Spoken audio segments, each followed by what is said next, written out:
Hello everyone, कैसे हो आप सब लोग। स्वागत है आपका एक नई वीडियो में। तो काफ़ी टाइम से वीडियो हमारे चैनल पे शूट नहीं हुई थी और ना ही हमने अपलोड करी।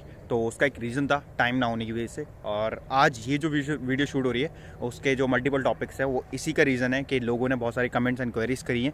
और इंस्टा पे सबसे ज़्यादा लोगों की यही क्वेरीज आई हैं कि SDS वीज़ा प्रोसेसिंग टाइम कितनी है और रिफ्यूज़ल रेट हाई क्यों हो गया है। पहले जो मतलब कि 75% से 80% एक्सेप्टेंस रेट हो रहा था, तो वो डिक्रीज़ होकर वो 50% ही क्यों रह गया है। तो उसके ऊपर बात करेंगे। रिफ्यूज़ल जो आ रहे हैं उसके ऊपर बात करेंगे। अभी के हिसाब से, अभी के प्रोसेसिंग टाइम के हिसाब से क्या रिफ्यूज़ल पे सॉल्यूशन होने चाहिए, या फिर क्या हमें एक स्पेसिफिक पॉइंट आउट करनी चाहिए जो भी मतलब या SOP में हम करते हैं। और चौथा, स्मॉल सिटीज़ को लेके बहुत ज़्यादा लोगों के माइंड में डाउट है। और इस चीज़ को तो मैं कहूँगा कि इस वीडियो को शेयर करना। Most of the time people just think about big cities like Brampton, Mississauga and all. मतलब कैम्ब्रिज को सानिया हो गया या फिर विंडसर हो गया, थंडर बे हो गया, इनका मतलब कि एक अलग ही मतलब एक नेगेटिव पॉइंट आउट करते हैं लोग। तो उस चीज़ को भी बात करेंगे। तो बनी रही वीडियो के एंड तक, और वीडियो को बिना पॉज करे, बिना स्किप करे एंड तक ज़रूर देखना, क्योंकि इन्फॉर्मेशन शेयर होने वाली है। और सब्सक्राइब कर देना चैनल को, क्योंकि बहुत से लोग सब्सक्राइब नहीं करते हैं। 98% वीडियोस जो भी देखते हैं 98% सब्सक्राइब नहीं करते हैं।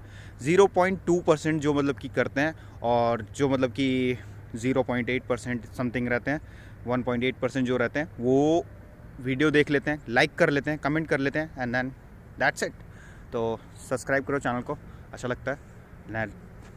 Let's get start the video.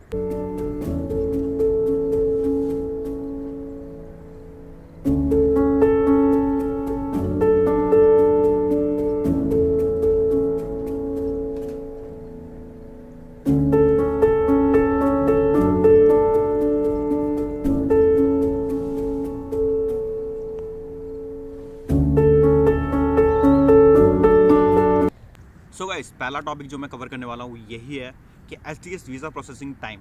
क्योंकि मैंने एक यूट्यूब शॉर्ट डाला हुआ था अपने चैनल पे, और वो लोगों ने देख के उसमें यही एक कमेंट ऐड हुआ कि ये वाला ऑप्शन, ये वाली चीज़ हम अभी क्यों नहीं देख पा रहे हैं। क्योंकि IRCC ने अपनी वेबसाइट पे ये वाला ऑप्शन हटा दिया है।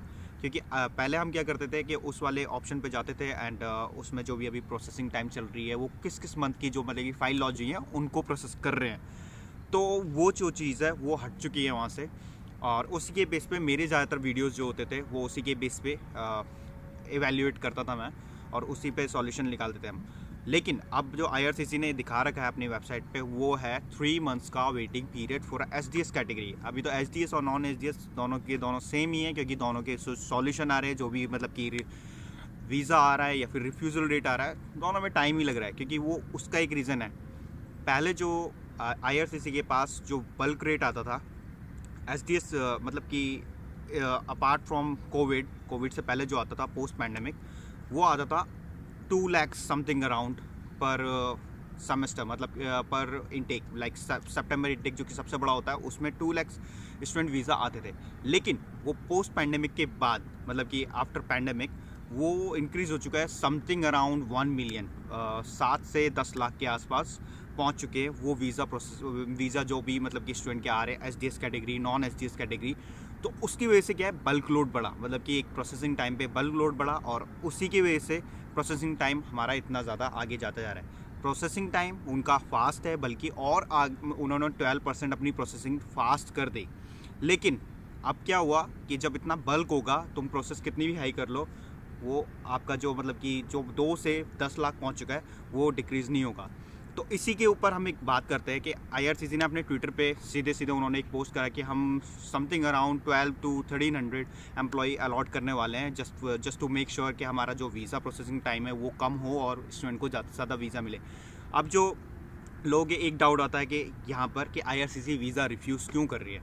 अब गाइज अगर देख लो कि 10 लाख लोग अप्लाई कर रहे हैं, 10 लाख लोगों में बहुत से लोग ऐसे भी होते हैं जो कि अपनी फ्रॉडुलेंट डॉक्यूमेंट ऐड करते हैं एंड देन वो वीज़ा अपना फाइल करते हैं। तो वो दूसरा, आप अब मतलब कि एक स्टैंड आउट करना है, मतलब कि 10 लाख लोगों में अगर 10 हो गए या फिर 2 लाख लोग गए, 3 लाख लोग हो गए, तो उनमें स्टैंड आउट करना है। स्टैंड आउट करने के लिए तुम्हें क्या करना है, शाउट आउट तो करोगे नहीं, तो सीधे अपनी जो SOP है उस पर वर्कआउट करना है। उस पर भी जितना वर्क करोगे, वो जितनी मतलब कि फाइन करोगे, जितना स्पेसिफिक पॉइंट उसमें ऐड करोगे, दैन उसमें वीज़ा मिलने के चांसेस ज़्यादा हैं।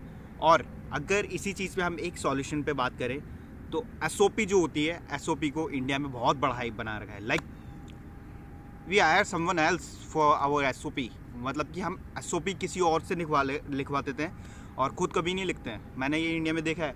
लाइक कोई भी बंदा होगा, आप उसकी वेबसाइट पे जाते हो, वो आपसे पैसों की डिमांड करता है, something like 10,000 for one SOP, professional SOP।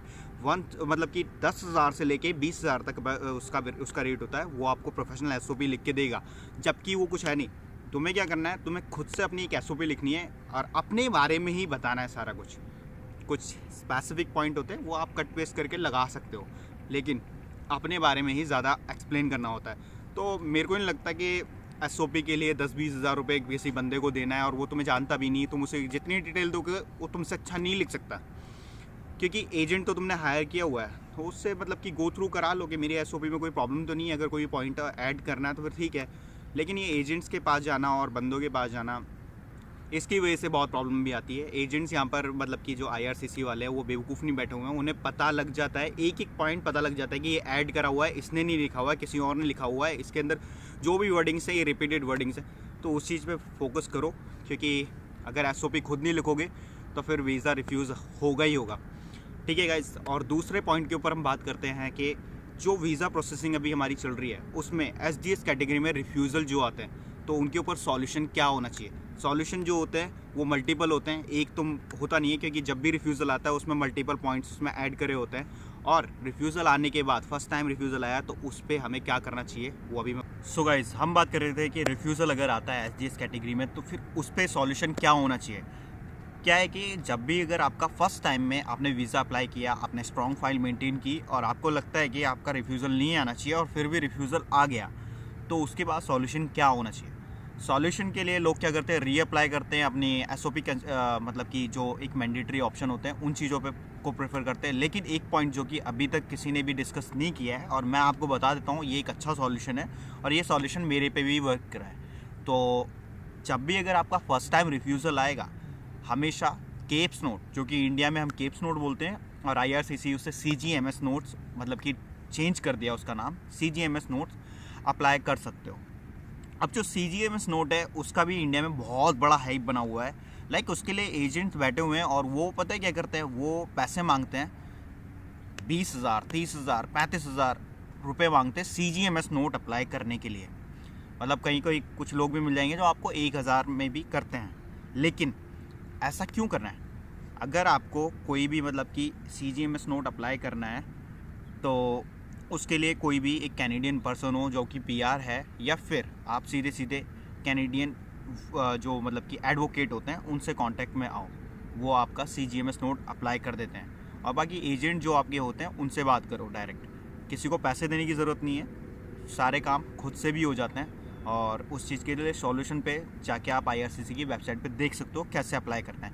अब CGMS नोट अप्लाई करना क्यों है? अगर रिफ्यूज़ल आया, रिफ्यूज़ल आने के लिए क्या होता है कि आपका जो एक रीज़न, जो स्पेसिफिक रीज़न होता है वो आपके वीज़ा रिफ्यूजिंग में, जो आपका वीज़ा रिफ्यूज़ है उसमें पूरा स्पेसिफिकली डिफ़ाइन नहीं किया होता है।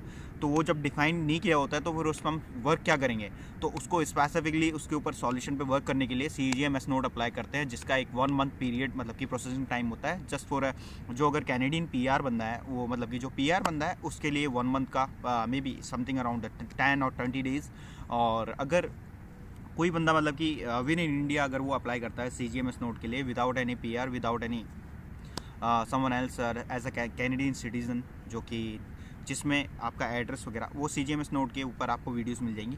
लेकिन अगर आप करते हो उस चीज़ पे तो फिर उसमें क्या होता है कि आपको पूरी की पूरी डिटेल रिफ्यूज़ल का रीज़न मिल जाता है, किस एजेंट ने किया, क्यों किया, कौन से डॉक्यूमेंट आपकी फ्रॉड थी, वो सारी डिटेल आपकी मिल जाएगी, किस डॉक्यूमेंट पर आपको वर्क करना है वो भी मिल जाएगा।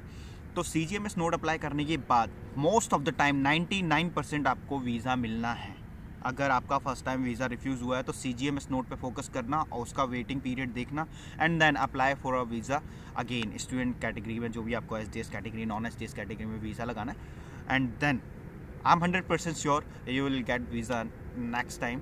सो इस चीज़ पर वर्क करना, क्योंकि CGMS नोट को मतलब कि इंडिया में एक इस तरीके से भी रिप्रेजेंट करते हैं और बाकी मैं एज अ सॉल्यूशन उस पर बात करता हूँ, क्योंकि CGMS नोट जो होता है वो आपकी डिटेल पूरी की पूरी डिटेल प्रोवाइड कर देता है, जिसकी वजह से आप उस पर वर्क कर सकते हो। स्पेसिफिक उन पॉइंट्स के ऊपर वर्क कर सकते हो जो कि आपके एक नेगेटिव पॉइंट को रिप्रेजेंट कर रहे थे, तो उसको फोकस ज़रूर करना।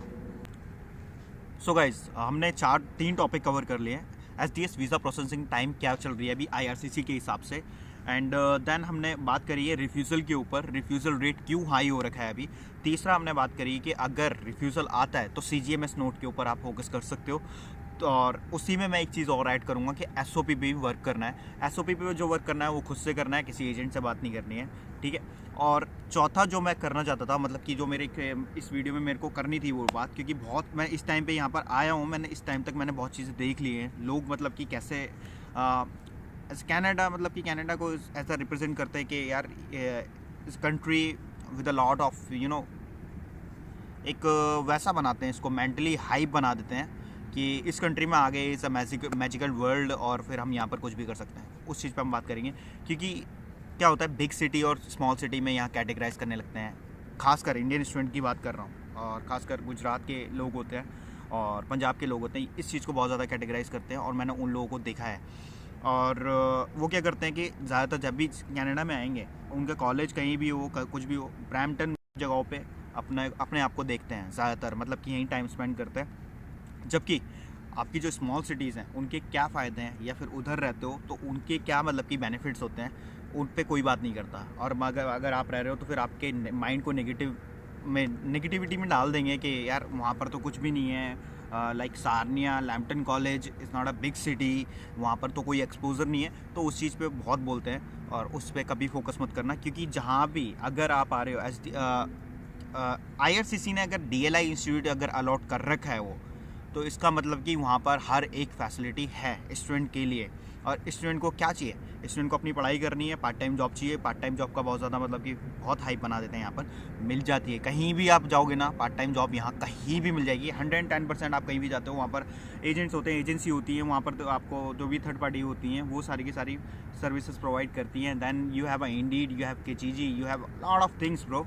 अगर उस चीज़ पर फोकस करोगे तो फिर ये सारी चीज़ें जो लोग हैं वो नेगेटिविटी फैला रहे हैं, उनको ये वीडियो ज़रूर शेयर करना। क्योंकि सब लोग बोलते हैं ब्रैम्पटन जाना है, मिसिसागा जाना है, टोरंटो जाना है, वहाँ पर रह रहे हैं। लेकिन स्मॉल सिटीज़ का क्या है, स्मॉल सिटीज़ में लाइफ ज़्यादा अच्छी है, स्लो लाइफ है, बट इट्स गुड।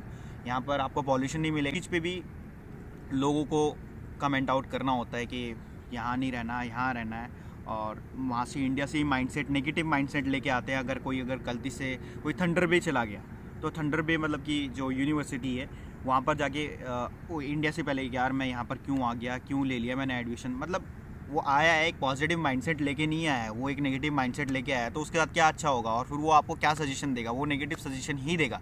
कनाडा में अगर आप आ रहे हो, यहाँ पर हर एक चीज़ एक सिस्टमेटिक वे में है, और सिस्टमेटिक वे में अगर कोई भी चीज़ चलती है तो उसमें स्टूडेंट को most of the time problem नहीं आती है, क्योंकि यहाँ पर गवर्नमेंट आपके पीछे है, और गवर्नमेंट आपको पुश आउट करती है हर एक चीज़ के लिए। यहाँ पर वॉलंटियरिंग, कम्युनिटी अवेयरनेस, हर चीज़ में, मतलब कि स्टूडेंट को अगर कुछ भी चीज़ है तो उसमें फोकस करती है गवर्नमेंट। और अगर डीएलआई इंस्टीट्यूट है तो ऑब्वियसली गवर्नमेंट उसमें पहले से ही एनरोल है।